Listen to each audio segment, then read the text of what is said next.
Okay, so welcome to the filmmaking panel. I want to start very, very fast. Who are you? What have you been working on, and what are you passionate about filmmaking? Yep. Hi, everyone. So my name is Pierre Corbin, and I'm the director of the documentary The Great Reset and the Rise of Bitcoin that got over 2 million views on YouTube now, released in January 2022. And also I'm a co-organizer of the Bitcoin Film Fest. That is an event that we organize actually here in Madeira on Monday. We're doing a Film Fest mini to talk about the industry in general. And also we organize together with Tomek Bitcoin Film Fest in Warsaw. That's in April. And, we just want to promote all of the work that filmmakers are doing because we're very passionate both about Bitcoin and filmmaking.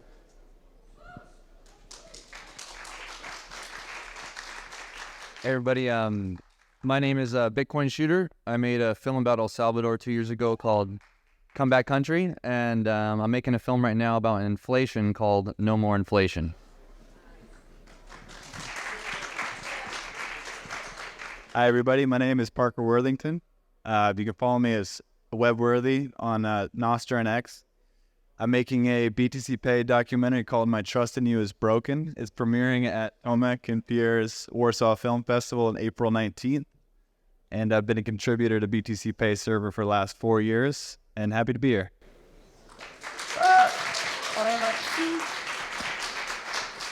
Hello, I'm Tomek from Poland. I work at Albi, but also I run this Bitcoin Film Fest with Pierre and our friends. April 19, 21st, next to the European Halving Party in Warsaw. So my job, I don't do movies, but my job is to meet all of these guys and learn how they do it, network it, and we are building this networking media hub, informing you guys and the world what's happening in Bitcoin cinema, but also preparing for legacy film industry to get orange pilled. We're building bridges between Bitcoin and cinema.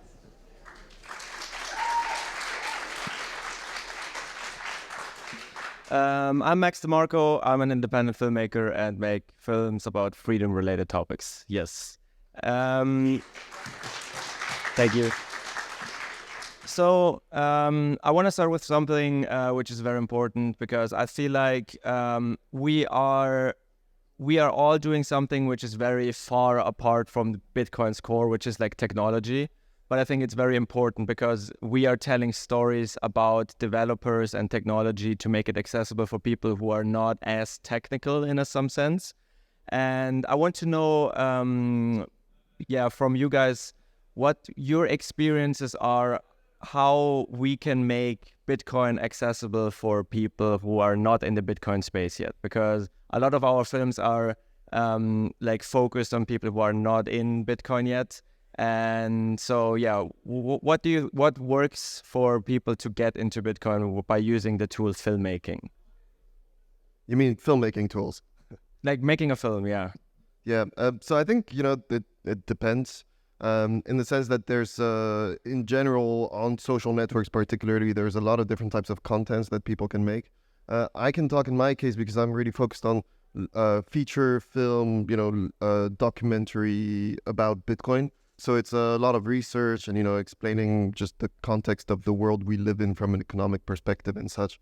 And so the long formats, what is interesting about it is that you can get deep into a certain topic as opposed to shorter format that is going to be more like memes and more about a person that you follow that is going to educate you as you follow them and through time. Whereas in my case, it's more you sit down for 1 to 2 hours, you just watch this thing, you get slammed with information, and and you get out of it. In fact, my first documentary was made in a way that required viewers to watch it twice to make sure they get everything, and that was on purpose. I think it's. You can, if we're talking about serious topics, the economy. It's complex kind of things, and in my story of the Great Reset and the Rise of Bitcoin, it's a context that you need to be able to understand before being able to even understand Bitcoin. So. I'm not sure that really answers it, but I think that's, Maybe to clarify, my point is like Bitcoin, we are all in the space on Bitcoin making videos and films, right? And it's such a complex topic to boil down for people to understand when they're not into Bitcoin. And all of us use different techniques, different approaches of storytelling. And I want to, maybe people who don't know about how those tools work, just to know a little bit more of your insights. Like you intentionally did it so people need to watch it twice because they can dive deep into it. I guess everybody of us uses different tools how to get to the emotions, for example. So yeah. So first of all, yeah, for someone to be interested in Bitcoin, they need a lot of information. Like there's a baseline of information about money printing and about why Bitcoin can't be printed and why it can't be shut down. The thing about film is that it communicates the most information per second. So you can get a lot of information through in a film. And so that's very helpful right off the bat. And secondly, I like to keep things very simple because in my opinion, if you use a term that someone doesn't use, even just one term, you might lose them, because if you say monetary policy or protocol, they have no idea what that is. So I like to keep my language simple. But just the medium itself is so great for explaining complex information. And it's very, very accessible. If you have a smartphone, you can watch it. And it's a much easier ask than reading a book. So I think in all those ways, built into film is this ability to explain complex information. Not to mention to have interviews where you can see people's faces and their emotions. And there's a lot of information in a face. So yeah, that's how I think film helps explain this complex topic to people. I think there were so many documentaries, let's say for the last 10 or 12 years, that we'd watch and be like, all right, how do I do the next thing? How do I fix that thing that I just went through that I know that I want to be better or to fix or be a part of? And there was like no ending to these movies. Like it was like a sad story and then, okay, the credits roll and I go to sleep. Now there's like, do something, watch this. And at the end of it, the solution was Bitcoin. I tried to be vegetarian for 6 months and it almost killed me. Watched some of your stuff about meat and it almost saved my life. So like there is like these side stories to Bitcoin that support these things that we didn't know what to do about for so long. And I feel like Bitcoin's kind of this like very common center to that for people to land on and have like another step past just like being sad about something or donating to it. I think that these techniques that filmmakers use are dependent on what's the role of the film that you're creating. Most of the films that are now in Bitcoin space, they're educational. Some are motivational. Most are documentaries, of course. But we need also films that are inspirational for pre-coiners, but also often overlooked role of films is that the cinema accommodates audience for what's coming. And the regular people, even if they have legal tender of Bitcoin, even if they have working wallets and all of the infrastructure, normies, populace, people will not accept Bitcoin, will not adopt Bitcoin if it will not be culturally accepted, if we will not get Bitcoin to them through osmosis. So even if we can have great documentaries, I think we need regular films, romantic comedies, crime stories, science fiction, where Bitcoin is an environment. It's a world that people live in and people can see, okay, yeah, there I saw this nice romantic comedy and there was Bitcoin somewhere. So people feel like they are accommodated, that Bitcoin is a thing of the future, and they would feel like, okay, it's something familiar once they seen some of the art where Bitcoin was just around. Yeah, I would agree, because I think I don't want to speak to all of us, but I see myself as, my goal is ultimately to put a face to Bitcoin, or like a feeling to Bitcoin, because a lot of people, they hear about Bitcoin, or it's a scam, it's an investment, it's this and that. But if you are not in the Bitcoin space, if you've never been to a conference like this, you don't know what it really means to be in this community, right? You might not even understand that Bitcoin is way bigger than just an investment, which is crashing, pumping here and there. And I think film is a really good way of transporting what all of you guys here probably are feeling, right? Because it's a very special feeling meeting the first Bitcoiner in person. I can remember myself, for me, it was Gigi, the first person I met in person, and dude, I was blown away. And I feel like we as filmmakers can try to put this feeling or this face of Bitcoin on a screen, so people may have a better understanding. And like, Bitcoin still has an image problem, right? And we we can try to push it into the right direction if we want. So yeah, I don't know, what do you think about the image problem of Bitcoin, how you want to tackle it, if you think it's still there? Yeah, so actually, that's part of what we're trying to address with the Bitcoin Film Fest initiative. It's, going to a conference is mostly targeted to Bitcoiners, because in general, conferences are about a particular topic.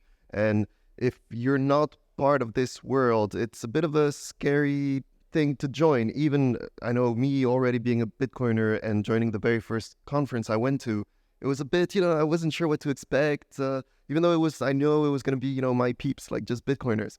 So I think being able to just have this more casual approach where it's going to be more educational, but you sit in a bit of a dark room, you can take your time, appreciate and learn without necessarily having all of the conference interactions that exist, is just an easy way to get people to take this first step into Bitcoin. And then there's, of course, the content, just like Tomek mentioned, and even I myself experimented with some stories. I mean, just the fact that Satoshi is this mysterious creator of Bitcoin, it's, there's so many scenarios and stories and fiction that you can build in like a short or long formats. I made, anyone can watch it actually, it's on the bitcoinfilmfest.com website. If you scroll down, 1 minute trailer video that I made on Unreal Engine. So it's animated, where it's just, this person working on his computer, mysterious. There's just narration done by Daniel Prince, by the way.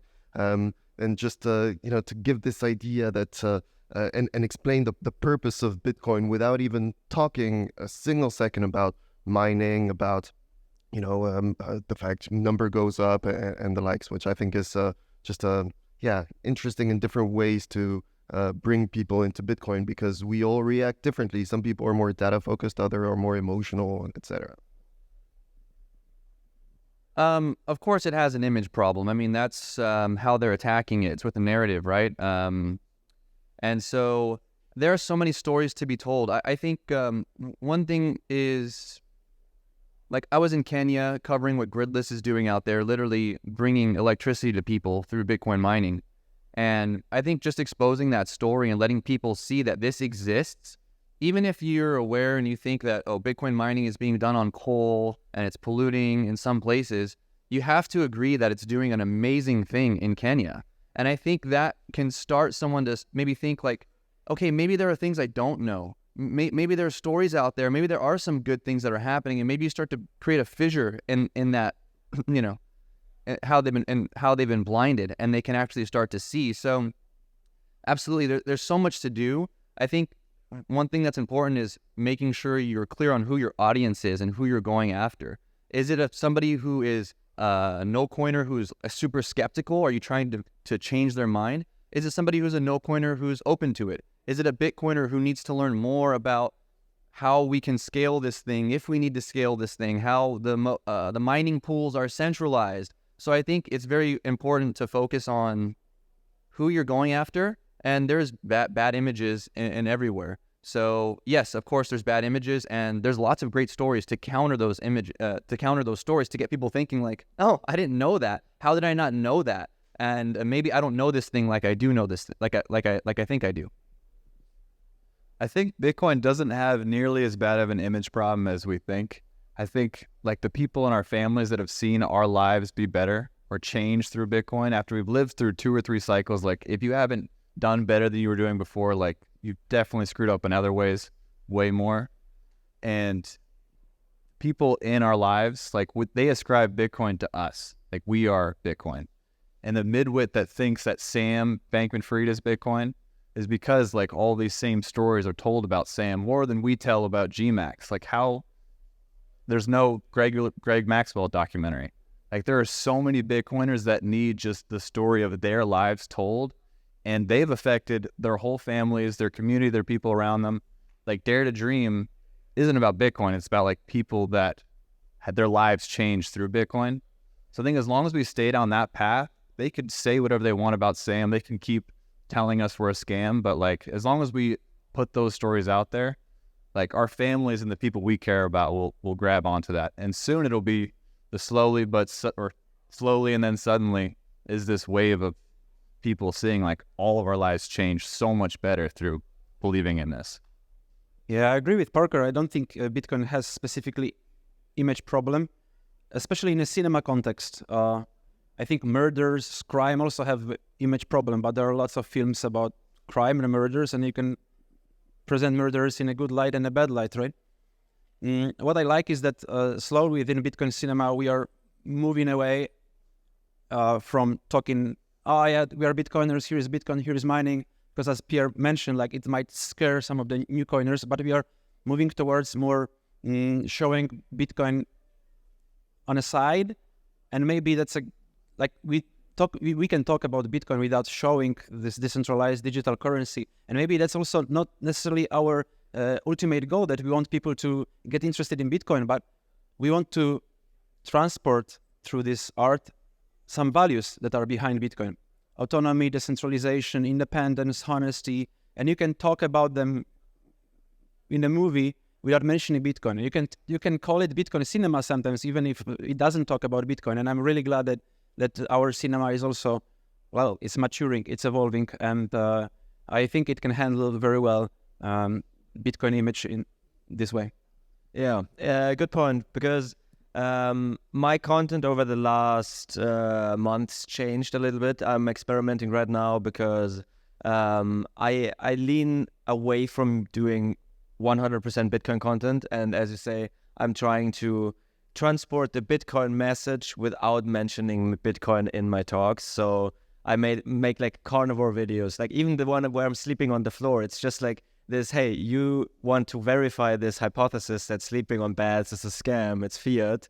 Okay, I'm gonna do this, and all like a Bitcoiner with my videos will probably understand, okay, this is a Bitcoin perspective, a Bitcoin story, but a normie also has access to this. So I'm wondering, like, what stories are you focusing on? What is your approach? Do you still go 100%? Okay, I want to focus on the developer stories, because there's also a need to tell very deep technical developer stories, which are just for the people developing on Bitcoin, which the normies don't want. So what is your approach? What are you focusing on? I think you're one who is leaning more towards the technical side. Maybe we're going to start with you. Sure. Bitcoiners, especially technical developers, they hate being on video. And I don't blame them. For like 2011 to 2014, like if certain governments decided to, they could have killed all of us. Like we were just a couple hundred of us. It might have been easy, and I'm sure they would have failed. But if there's like a concept in programming, this is me listening to the BTC dev call, learning stuff.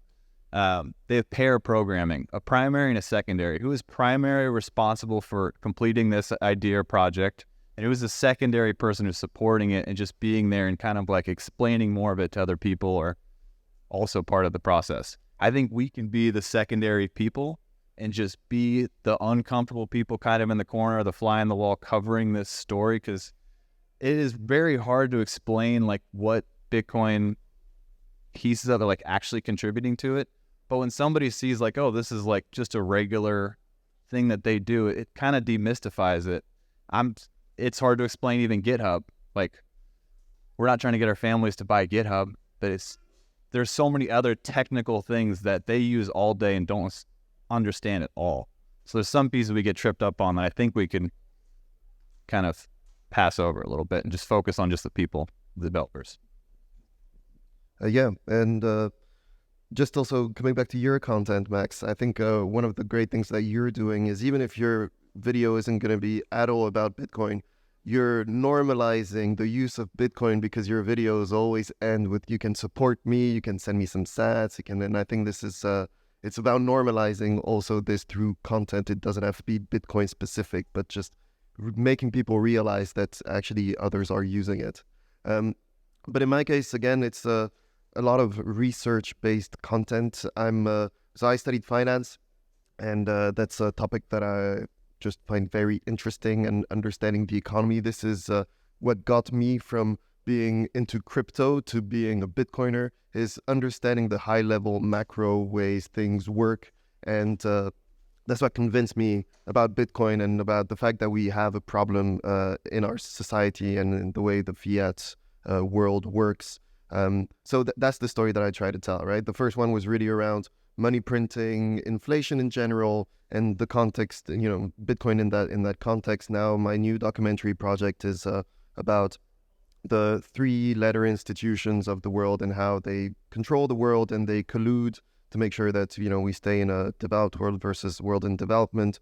But going back into the history of these institutions, how they were created, why they were created, how they shifted, and how they all essentially work together to support this system that we think is unfair. And again, then explain Bitcoin in that context, because it's, if you can get someone hooked and realize and have an emotional reaction to this understanding of the fact that they've been screwed since they're born, well, then you can more easily push the Bitcoin narrative afterwards and explaining, look, yes, so since the moment you were born, the system was made to screw you, but there is a way out. There is a more hopeful solution and technology that we can all use that is Bitcoin. So I try to make films like I orange pill people in person. Usually when I meet somebody, I'm not like, hey, I'm a Bitcoiner and let me talk to you about Bitcoin. Usually it's like at the climbing gym that I go to, and we climb and we make a bond through climbing. And then they see that I'm a good person or I'm a nice person. And then when I start to bring up Bitcoin, then they're more interested because they're like, I like this guy. He seems like a cool guy and he's talking about Bitcoin. And so in the same way, that's how I like to approach my films. The El Salvador film is an El Salvador film. It's not a Bitcoin film, but Bitcoin has a heavy role in it because I'm showing people, look how much the country has changed. One is, yes, you stopped the violence, but two is you've drove in all this attention because of Bitcoin. Those two things go together. And it's the same thing with inflation. It's a topic that everyone can relate with and feel. And the first half of the film won't talk about Bitcoin at all. Just the money printing and where the money is going and how it's happened to every money in human history. And just because they have a copy of the records. And Bitcoin, we can all have a copy of the records so we can see if somebody prints the money. So I think if you want to get somebody who's not in Bitcoin yet, you have to focus on something that they care about first and then tie Bitcoin into it, because Bitcoin ties into everything. Money is the most fundamental language. Before we were speaking, we were keeping track of a ledger. So you can... that's our job, is to tie Bitcoin into the things that people care about. And so that's when you're trying to get a new person, that's what I think. What do they care about? Focus on that, and then, sucker punch them with Bitcoin after,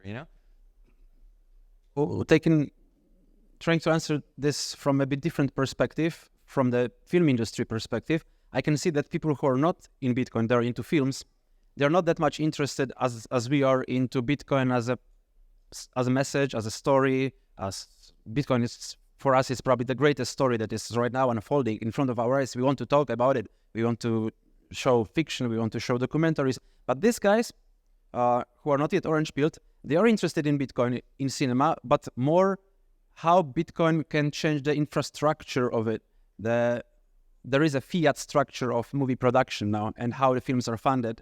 And these guys from film industry are more like interested, so is there a possibility that we can have maybe Netflix that would pay me directly instead of some companies in between? Is there maybe a way that people could invest and set up a fund and finance movie through Bitcoin? And it's what actually brings them to our festival. And that's cool. Okay, so for the people sitting here, what can they do to help tell the story about Bitcoin? I mean, yes, we probably, I don't know how your process is of taking stories, but I'm kind of like you. I am just seeing, okay, what interests me about Bitcoin, I'm gonna do something about it.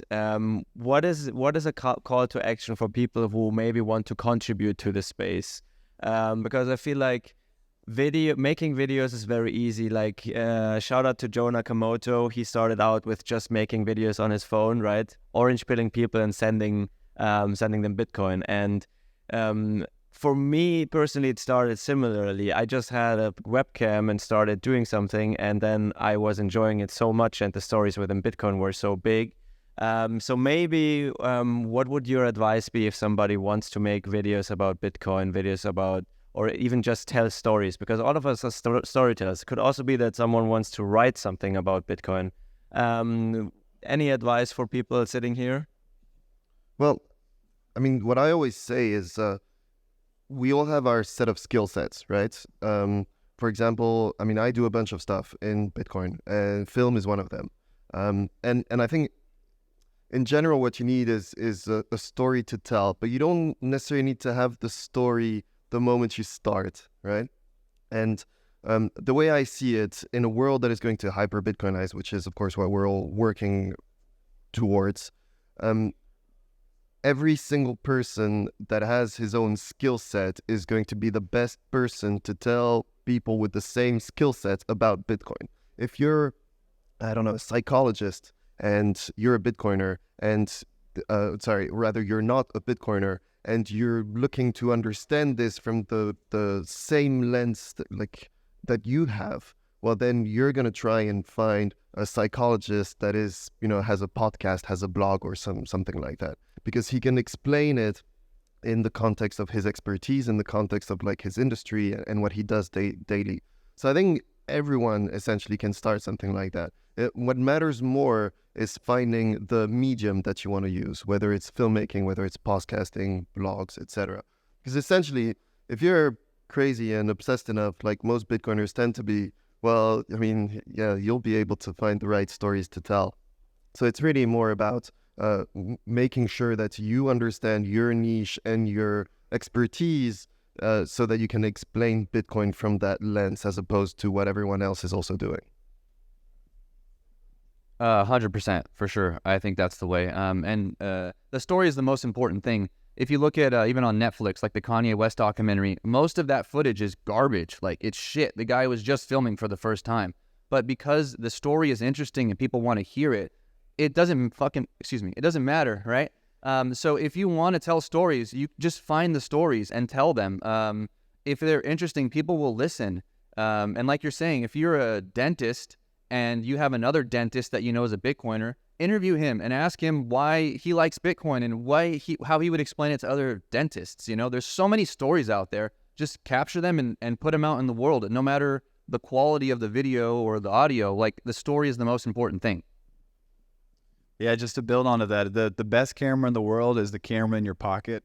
That story, the Kanye West thing, is incredible because it is horrible footage, but the story is just unbelievable. And I would say it's hard to just decide to make a movie for 2 years. Like, who's gonna give you all that money if they don't know what you've been doing before? It makes sense after you've done 4 or 5 movies. Like, you could definitely do that. But there's tons of opportunity to help Bitcoin companies make tutorials about their products. That will give you runway to go 2 months, 6 months, 2 years. And in that time, you may be able to cover people that did amazing things in that 2 year and build your documentary around it. I couldn't have done that without that. So very thankful that BTC Pay Server Foundation let me contribute and help me with funding. And it's only possible through having been there for so long.